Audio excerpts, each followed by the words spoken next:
اعوذ باللہ من الشیطان الرجیم بسم اللہ الرحمن الرحیم وَكَم مِّن مَلَكٍ فِي السَّمَاوَاتِ لَا تُغْنِي شَفَاعَتُهُمْ شَيْئًا إِلَّا مِن بَعْدِ أَن يَأْذَنَ اللَّهُ لِمَن يَشَاءُ وَيَرْضَىٰ۔ یہ سورہ نجم کی دوسری رکوع آیت نمبر 26 سے آیت نمبر 32 تک۔ اس سے پہلی آیت مختار شانو نے بت پرستی کا، بتوں کا نام لیا۔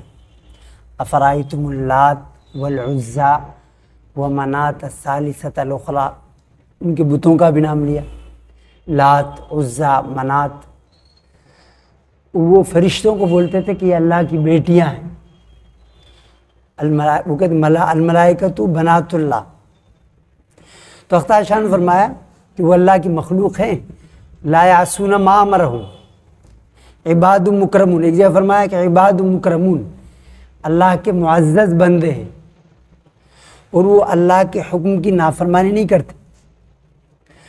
وَكَم مِّن مَلَكٍ فِي السَّمَاوَاتِ، آسمانوں میں بہت سارے فرشتے ہیں۔ لا تغنی شفاعتهم شیئا الا من بعد ان یأذن اللہ لمن یشاء ویرضیٰ، ان کی سفارش کچھ بھی کام نہیں آئے گی مگر اللہ کی اجازت کے بعد، اور اللہ بھی اس کی رعایت جس کے لیے اللہ چاہے گا اور رضامند ہوگا۔ یعنی اللہ کی اجازت رضامندی کے بغیر فرشتے بھی سفارش نہیں کر سکتے، تو وہ بھی کسی مشرک کے لیے سفارش نہیں کر سکتے۔ شرک سب سے بڑا گناہ ہے، اللہ کی زمین کائنات کا شرک سب سے بڑا گناہ ہے۔ تو اس میں اگر کوئی نبی کا باپ ہے تو مشرک ہے، شرک کی حالت میں ہی مر گیا، تو اس کے لیے سفارش نہیں کر سکتا نبی۔ ان الذین لا یؤمنون بالآخرۃ لا یسمون الملائکۃ تسمیۃ الانثی، یقین وہ لوگ جو آخرت پر ایمان یقین نہیں رکھتے وہ فرشتوں کو زنانے نام دیتے ہیں۔ وہ کہتے ہیں کہ وہ بیٹیاں ہیں، اللہ کی بیٹیاں ہیں۔ وَمَا لَهُمْ بِهِ مِنْ عِلْم، ان کو کچھ بھی علم نہیں ہے، یعنی حقیقت کا ان کو علم نہیں ہے۔ ایسی 6 ہاتھ بنا دیے، 10 ہاتھ بنا دیے، بہت سارے بنا دیے، پوجا شروع کر دی۔ إِن يَتَّبِعُونَ إِلَّا الظَّنَّ، وہ صرف گمان کے پیچھے پڑے ہوئے ہیں، ایسے سمجھتے ہیں۔ وَإِنَّ الظَّنَّ لَا يُغْنِي مِنَ الْحَقِّ شَيْئًا، اور گمان حق یقین کے مقابلے میں کچھ کام نہیں آتا۔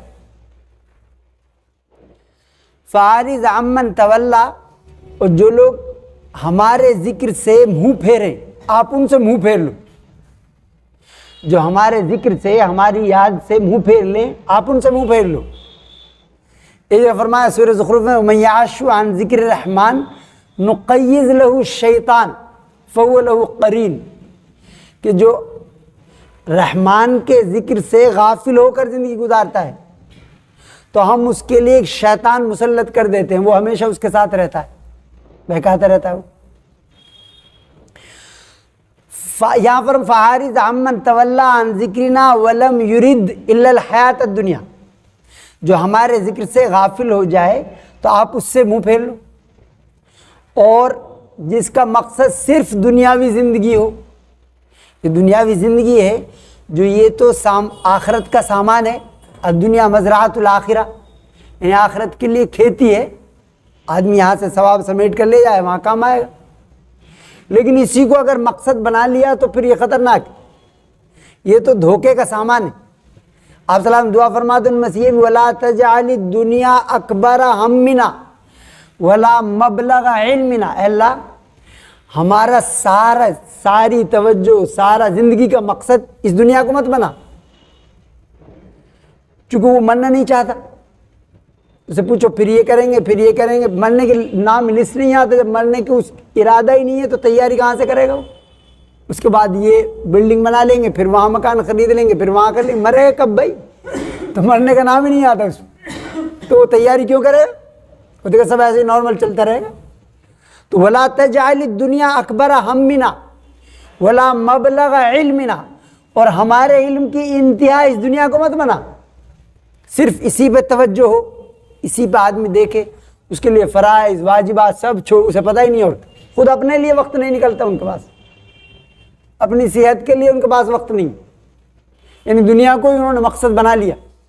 تو جن کا مقصد یہ ہو ان سے آپ منہ پھیر لیجئے، وَلَمْ يُرِدْ إِلَّا الْحَيَاةَ الدُّنْيَا ذَلِكَ مَبْلَغُهُم مِّنَ الْعِلْمِ، ان کے علم کی انتہا بس یہی ہے۔ إِنَّ رَبَّكَ هُوَ أَعْلَمُ بِمَنْ ضَلَّ عَنْ سَبِيلِهِ، یقیناً آپ کا رب بہت اچھی طرح سے جانتا ہے ان لوگوں کو جو اس کے راستے سے بھٹک گئے، جو راستے سے ہٹے ہوئے لوگ ہیں ان کو تیرا رب خوب جانتا ہے۔ وَهُوَ أَعْلَمُ بِمَنِ اهْتَدَىٰ، اور ان کو جانتا ہے جو سیدھے راستے پر ہے۔ وَلِلَّهِ مَا فِي السَّمَاوَاتِ وَمَا فِي الْأَرْضِ، اور اللہ ہی کی ملکیت ہے جو کچھ آسمانوں میں ہے اور زمین میں ہے۔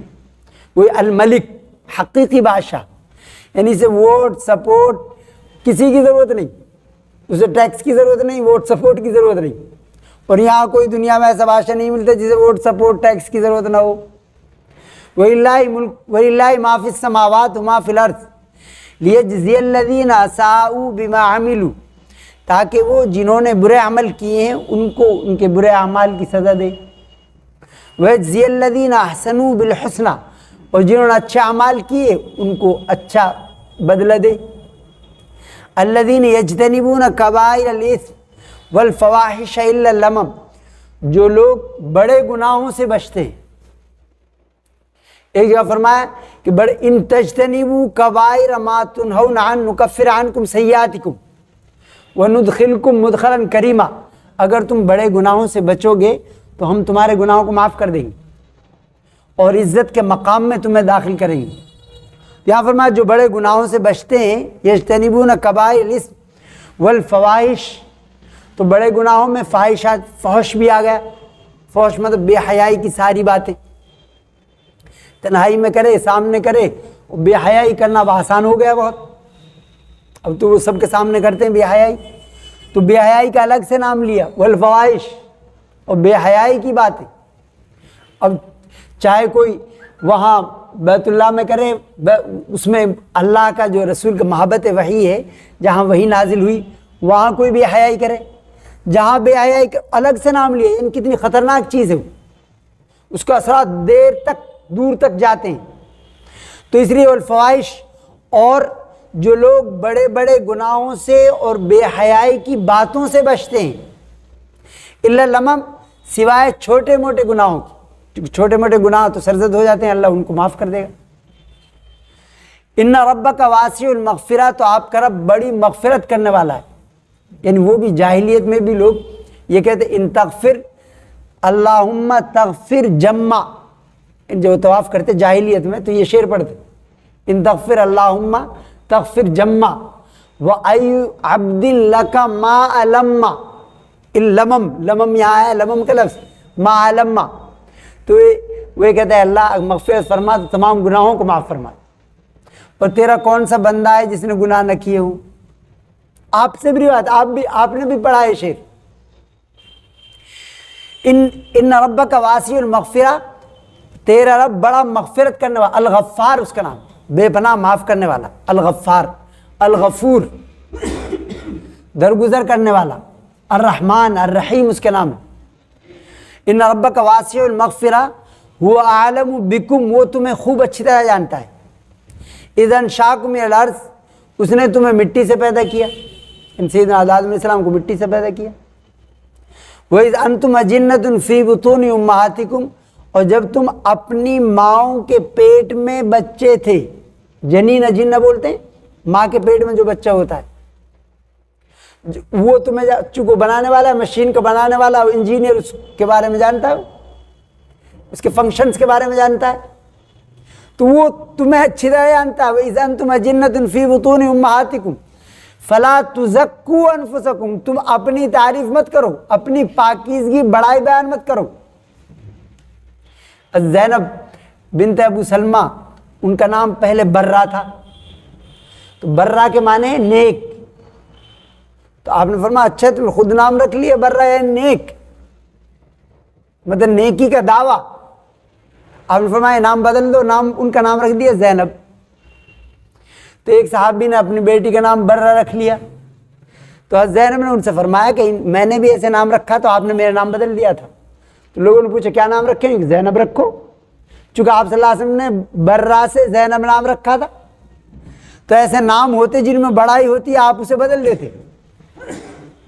ہم اپنے ساتھ لگاتے ہیں حاجی صاحب اور وہ صاحب اس کے ساتھ لگاتے ہیں۔ فلا تزکوا انفسکم، یہ نماز ایک وقت کی نہیں پڑھتے، کوئی حاجی لگا رہا کوئی کچھ اور لگا رہا اس کے ساتھ۔ تو اللہ فرماتا فلا تزکوا انفسکم، اپنی بڑائی خود مت بیان کرو۔ عثمان غنی رضی اللہ تعالیٰ عنہ کی ایک صاحب تعریفیں کیے جا رہے تھے اسی مجلس میں، حضرت مقداد بن اسود رضی اللہ تعالیٰ عنہ وہیں بیٹھے تھے۔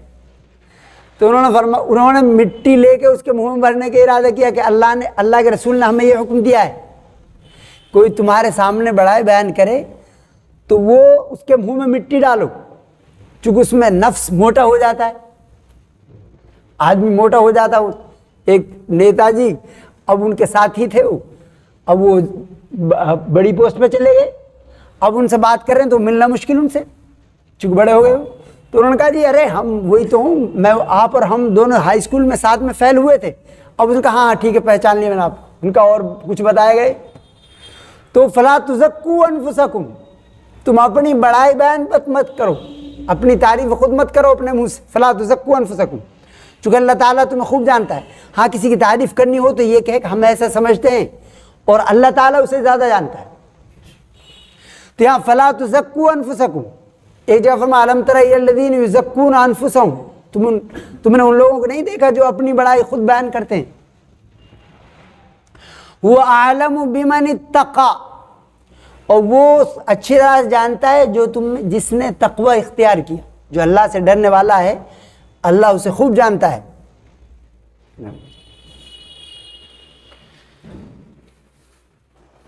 فللہ الحمد رب السماوات ورب الارض رب العالمین وله الكبرياء في السماوات والارض والعزيز الحكيم اللهم صل على محمد وعلى ال محمد كما صليت على ابراهيم وعلى ال ابراهيم انك حميد مجيد اللهم بارك على محمد وعلى ال محمد كما باركت على ابراهيم وعلى ال ابراهيم انك حميد مجيد۔ یا اللہ مذہب فضل سے، مذہب رحمت سے، بغیر استحقاق ہمارے گناہوں کو معاف فرما۔ یا اللہ ہماری خطاؤں کو درگزر فرما، اپنی سچی محبت سچی معرفت پیدا فرما، اپنے رسول پاک صلی اللہ علیہ وآلہ وصحبہ وسلم تسلیمہ کی سچی محبت سچی اطاعت پیدا فرما۔ یا اللہ ہمارے افراد کی ہمارے اداروں کی حفاظت فرما۔ یا اللہ ہماری جان مال عزت آبرو کی حفاظت فرما۔ یا اللہ اہل فلسطین پر رحم فرما۔ یا اللہ ان کی نصرت فرما، ان پر رحمت نازل فرما۔ یا اللہ ان کو فتح مبین نصیب فرما۔ یا اللہ ہمارے ماؤں بہنوں اور بچوں پر رحم فرما۔ یا اللہ جب تک ہمیں زندہ رکھ، اسلام پر ایمان پر قرآن و سنت پر زندہ رکھ، جمود ایمان عطا فرما۔ صلی اللہ علی خیر خلقہ محمد وآلہ وصحبہ وسلم۔ اللہم انا نسألک من خیر ما سألک منہ نبیک محمد صلی اللہ علیہ وآلہ وصحبہ وسلم، ونعوذ بک من شر ما استعاذ منہ نبیک محمد صلی اللہ علیہ وآلہ وصحبہ وسلم، وانت المستعان وعلیک البلاغ ولا حول ولا قوة الا باللہ۔ صلی اللہ علی خیر خلقہ محمد وآلہ وصحبہ اجمعین برحمتک۔